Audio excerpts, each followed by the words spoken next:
这里被称为最靠近天堂的地方，我真的再也不想来了。地球上最极致艰难的生存环境是怎样的？一辈子都在海拔5000米以上，年平均温度0度以下，人均寿命仅50岁左右的地方生活，你愿意吗？这就是西藏推瓦村人的一生。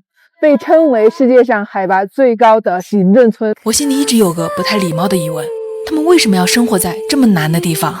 为什么不搬走呢？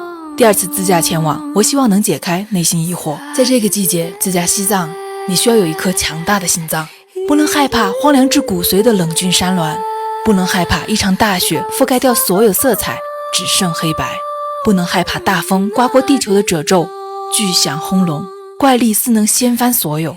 有人说这是另一层仙境，也有人说这冷清的像电影寂静里。我用力很猛，武装出来的强大，在到达海拔5000米的推瓦村时，一下车就碎了一地。从车上一下来，我的帽子都要被风吹掉了。感受一下这个来自海拔5070米的风，哇！在这里走路、呼吸、说话都是非常困难的事情。一年中最冷的时候来到这儿，我的确感觉自己快去到天堂了。这里的含氧量只有内地的一半。那他们又是怎么生存的呢？我想起了第1次来到这时的情景。库拉岗日、蒙达岗日，一众雪山护卫着普莫雍措，它就像少女的眼泪，没有一丝杂质的蓝，让我差点忘掉了这片土地上的艰辛。推瓦村啊，因为海拔特别高，不适合耕种，村民的主要收入来源还是放牧。现在呢是下午6点多，他们的牦牛都从山上回来了。刚问了一下，大概每家都有10来只。白天呢，他们会把所有的牛都汇总在一起，然后每家每户轮流带这些牛上山。全村仅40多户，100多口人，为了在恶劣的自然环境中生存下去，他们抱团取暖，至今保留着公社性质的生存方式，共同劳作才能维持简单的生活。在大白天，这村里面啊，基本上也很少能够看到这个村民们出来，因为外面确实太冷了，不是迫不得已，大家都在待着。第2次到来，这里的荒芜、萧条、暴风都在试着赶走我这个不属于此地的过客。我自以为领悟出了推瓦村人的生存之道，极低的物质欲望与生存的惯性，也许是他们没有选择离开的理由吧。我一直刚一飞上去就炸机了。刚才冷空气直接吸到肺里面，上车之后感觉整个肺部特别的不舒服。就在我几乎要被这可怕的寒冷赶走时，村里出现了一缕热情的风，一只小狗不知道从谁家里溜了出来。过年了，我们也吃顿好的，慢慢吃慢慢吃啊。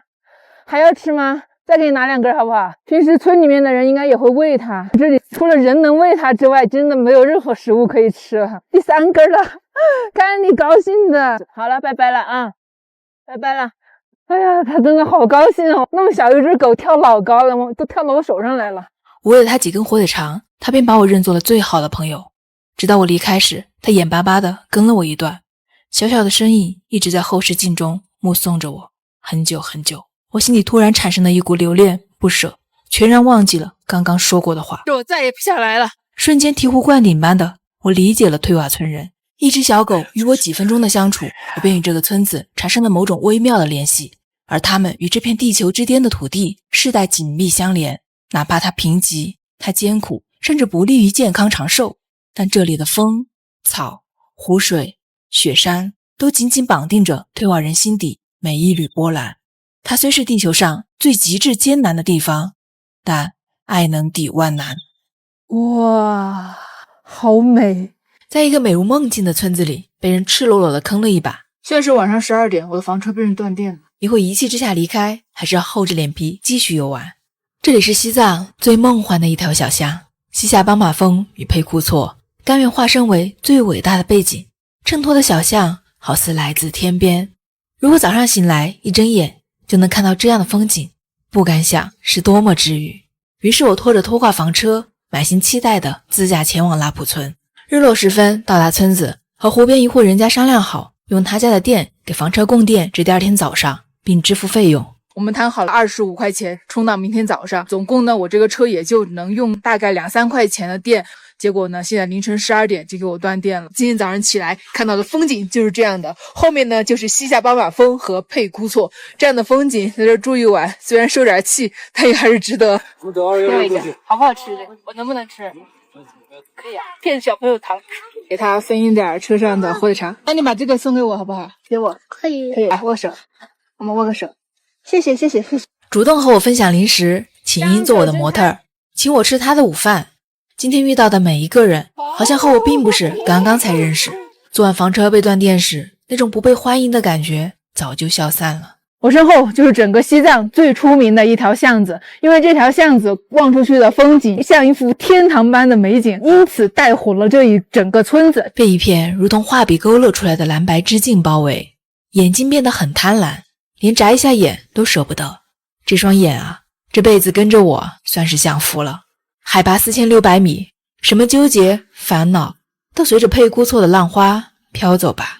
没想到在这个拉普村这儿遇到了我的一个粉丝，一个小姐妹，然后她带我到他们家的这个牧场里面来看看，来做客。一块带着浓郁羊奶味的生羊肉干，让我的嘴也记住了拉普村的味道。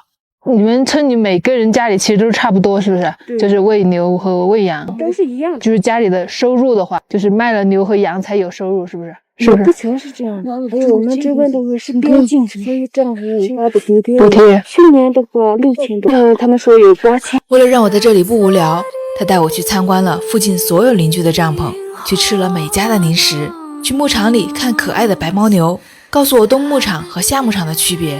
在海拔4600米的村子里，通车、通网、通快递，游牧的生活却是几千年来未曾变过。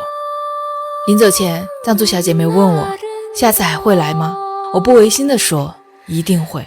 旅行本就是将原本远方的他人的形形色色的生活都折叠进自己的轨道，有惊喜火花就会有事与愿违，这些共同构成了我要去看的这个世界的样子。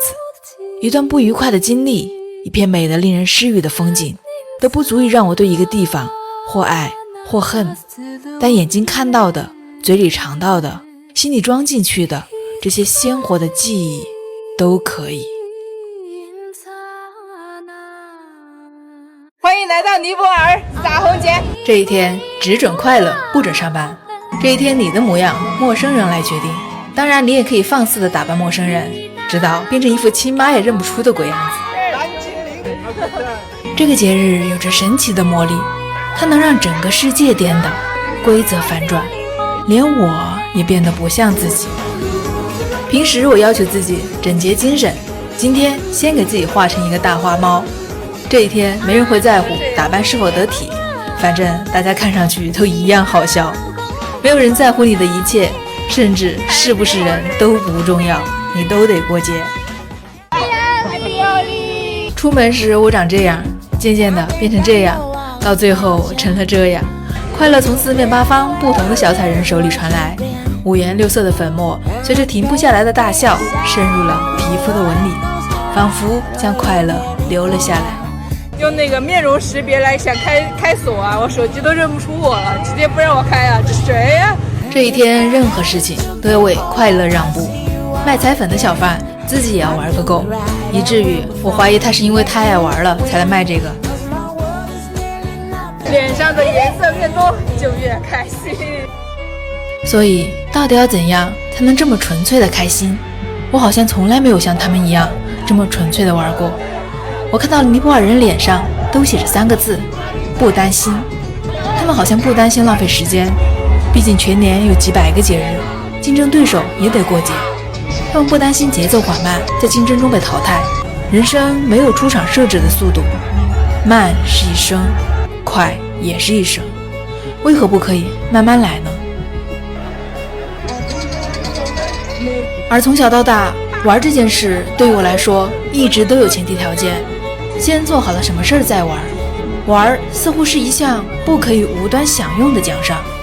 今天和这些花花绿绿的陌生人一起，好像真的实现了。玩就是玩，专门只是为了开心，没有条件，不必惶恐。出去的时候清清爽爽，回来的时候鼻青脸肿，我感觉，哎呀，好像去黑煤窑打工似的。这看我现在从上到下，衣服能不能洗干净，脸上会不会留污渍，我全都不在意。这是无条件快乐的痕迹，也是尼泊尔松弛的魅力。从没发现我的牙这么白过。